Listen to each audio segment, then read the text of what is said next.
काही आठवणी विसरता येत नाहीत, काही नाती तोडताही येत नाहीत. माणसं दुरावली तरी मन नाही दुरावत, चेहरे बदलले तरी ओळख नाही बदलत, वाटा बदलल्या तरी ओढ नाही संपत, पावलं अडखळली तरी चालणं नाही थांबत. अंतर वाढलं म्हणून प्रेम नाही आटत, बोलणं नाही झालं तरी आठवण नाही थांबत.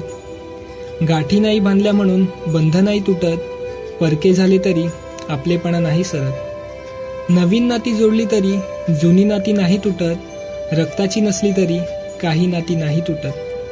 एकही मित्र नाही असा माणूस कुठेच नसेल, थोड्यापुरता का होईना प्रत्येकाने मैत्री केलीच असेल.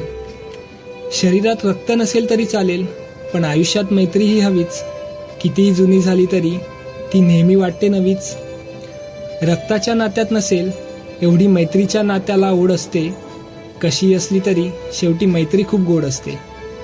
मैत्रीच्या या नात्याबद्दल लिहिण्यासारखं खूप आहे. खरे नात्याला नसले तरी मैत्रीला एक रूप आहे. मैत्रीला कधी गंध नसतो, मैत्रीचा फक्त छंद असतो. मैत्री सर्वांनी करावी, त्यात खरा आनंद असतो. रोजच आठवण यावी असे काही नाही, रोजच भेट घ्यावी असेही काही नाही. मी तुला विसरणार नाही याला खात्री म्हणतात, आणि तुला याची खात्री असणे यालाच मैत्री म्हणतात.